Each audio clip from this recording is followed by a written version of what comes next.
additional 50, which comes up to about $140 million that you're throwing around. I don't understand this, but here's all I gotta say.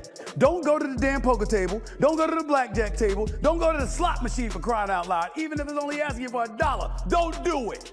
Stay the hell out of the casino other than your performance. That's another piece of like what Floyd has done with his money after his fight career. Now, there is the lawsuit that Floyd is in with Showtime, and I don't think Al Heyman's a part of the lawsuit, even though he blames Al Heyman in a lot of the lawsuit for stealing his money.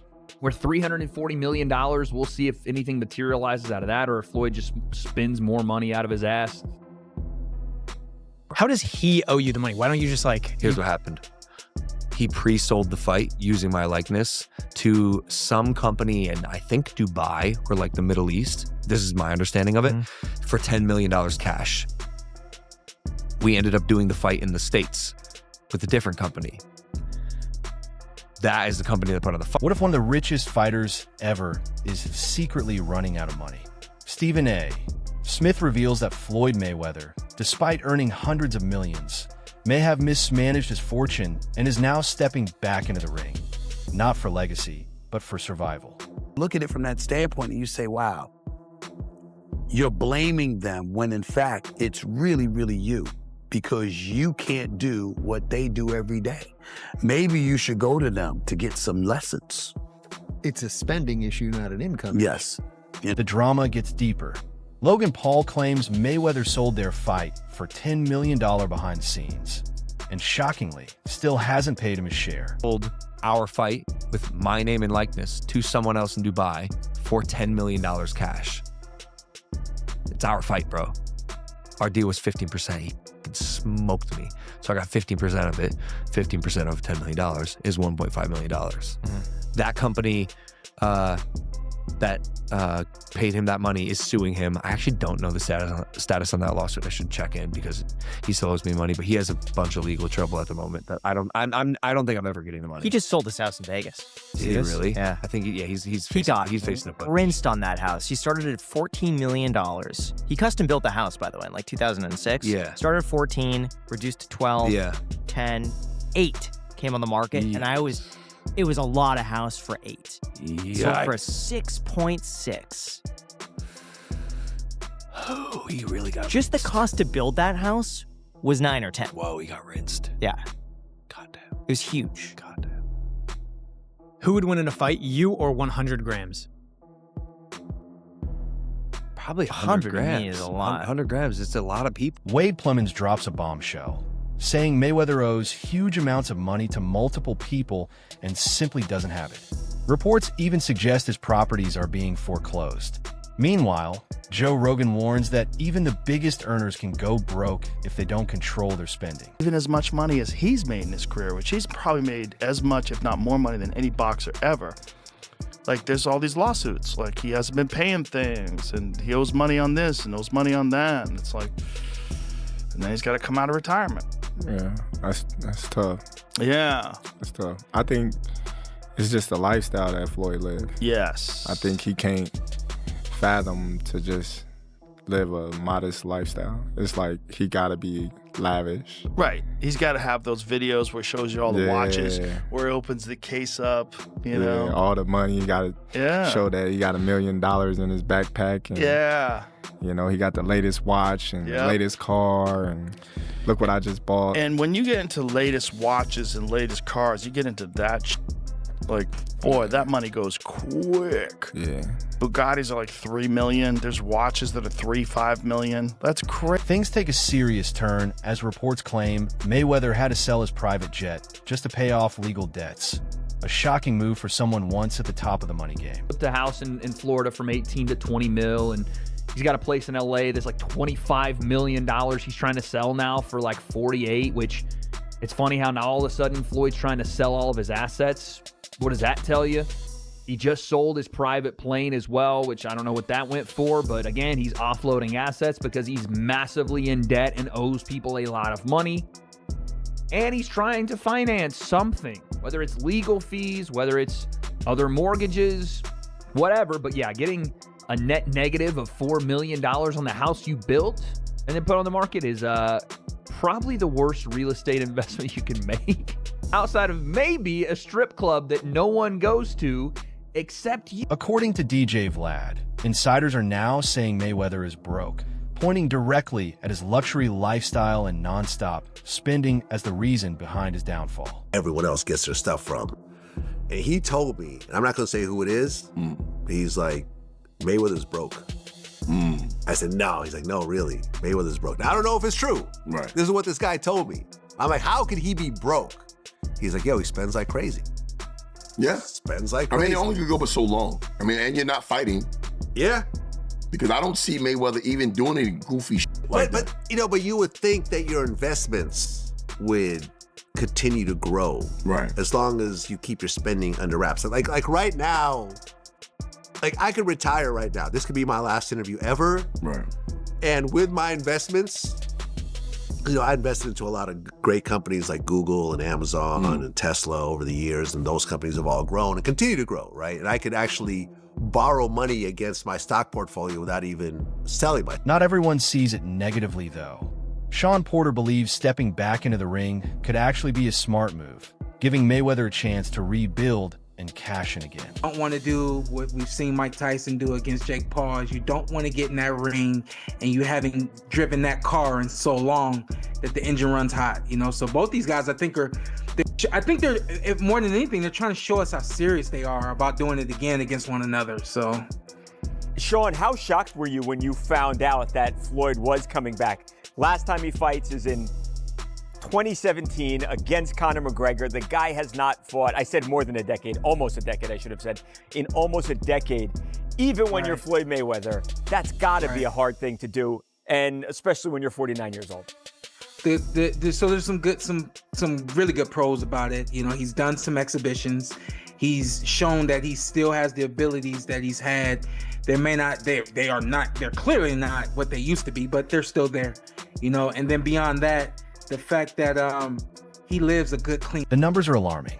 An $8 million loss on a Vegas home, $54 million in unpaid loans, foreclosures, and even selling his plane. Add in rumors of gambling, and the picture becomes clear. Joe Rogan explains how millions spent on watches, cars, and luxury items may have drained even Mayweather's massive fortune. Nuts. Crazy. I remember Iran Barkley was talking about that. Iran Barkley, when he was in his prime, was hanging out with all these professional athletes, and everybody was getting diamond-crusted chains and this and that, and he was keeping up with these people. Like, you got to keep up with the Joneses. And he just found himself, draining all of his money. He was talking about it like that was the biggest detriment to him being able to save any money. They trying to keep up. Yeah, which I thought was funny when I was listening to this conversation with Chad Ochocinco. He was talking about it. He was like, his jewelry fake. Yeah, he was wearing fake jewelry. But who would know?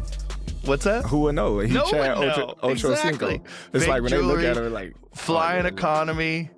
He was sleeping at the stadium, so he didn't have to pay for an apartment. So smart. Yeah. So clever. DJ Vlad questions how someone with so much money didn't secure long-term wealth. Simple investments could have changed everything. Instead, private jets, multiple properties, and constant spending may have created a financial storm. Assume that Mayweather was in a similar spot because he made so much cash, and if you invested even in common stocks, you should do pretty well, but I mean, listen, Mayweather never flies commercial. He's only flying private. So he doesn't own his own plane? I don't think so. I've never seen a Mayweather plane, like a Drake plane. I've never seen that. Not to say that he doesn't. I don't know Mayweather like that. I've never even met him. So I don't know. I mean, you have a lot of properties. You have a lot of money you're constantly spending. Right. I don't know. Remember at one point he said he was buying the jewelry district building. Yeah, and they said that wasn't true. Was I don't know, man. I don't know this man's finance, but this guy told me that Mayweather is in financial problems. See, here's the shitty part about actually losing your money when you're on that level and you're, kind of like flossing, showing off. Nobody gives a shit. There are people actually praying for you to be. Since retirement, things seem to have spiraled. Lawsuits, debts, and legal fees forced Mayweather to sell off major assets. Even profitable deals couldn't cover losses, and now many believe his exhibition fights are driven more by financial pressure than passion. Way back, again, 5 years ago now, but that was like the initial rumblings around that fight. And what Floyd did was use Mayweather Promotions to bring them this fight and say, if you'll front us this money, we'll put this fight here. They fronted him the money. He took the money, had the fight at the Hard Rock in Miami with Fanmio instead. That was the company that put it on, Fanmio. And Logan saw none of that front end 10 mil, and the people that paid Floyd the 10 mil never saw a dime back.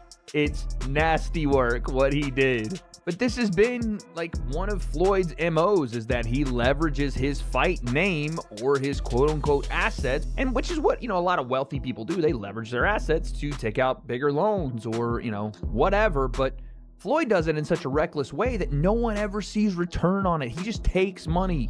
It isn't a loan. He's stealing. He didn't have provisions in place. I've talked about this, ad nauseum over the last couple of years, but the fact that we actually get some details on this from Logan is hilarious. Our deal was 15%. He fucking smoked me. So I got 15% of it. 15% of $10 million is $1.5 million. That also, the fact that Logan agreed to 15%, he's got that manager, Jeff, who says, I make the big deals. He got absolutely rinsed on that deal. But also, Graham has some important information about Floyd Mayweather and, again, his, I wouldn't say shitty business dealings, but how bad he is with money. Let's keep listening. Company that paid him that money is suing him. I actually don't know the status on that lawsuit. I should check in because he still owes me money, but he has a bunch of legal trouble at the moment that I don't think I'm ever getting the money. He just sold his house in Vegas. Did he really? Yeah. I think he's on. The upcoming Mayweather versus Mike Tyson fight is raising eyebrows.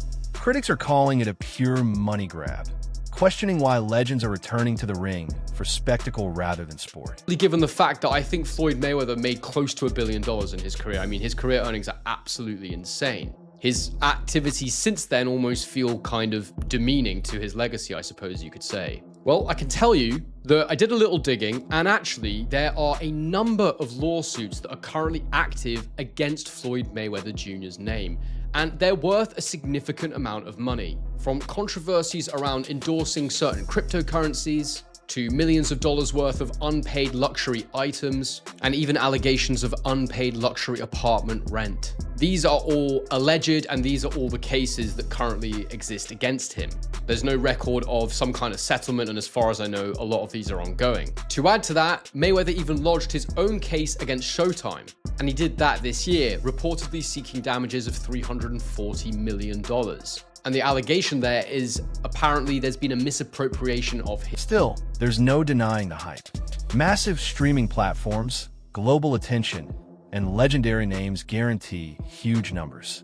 Even critics admit, love it or hate it, people will watch. Of it is to do with just the basic thing of money. The fact that they both need money. Mayweather probably needs it a little bit more than Pacquiao does, but it's there no matter what. One of the strange truths about this one coming into it is they're both going to be having exhibition bouts in the next couple of months. Pacquiao is randomly taking on Ruslan Provodnikov, who some of you may remember was a champion at 140 pounds. And Mayweather's taking on Mike Tyson of all people. I mean, that's the most money motivated thing I've ever heard. It's utterly bizarre.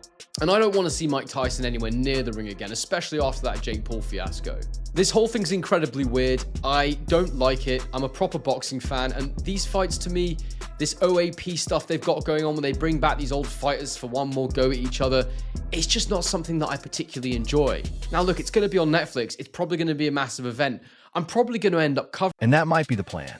With stars like Mike Tyson involved, these events generate millions worldwide. For Mayweather, this could be the ultimate comeback strategy to recover losses and rebuild his empire.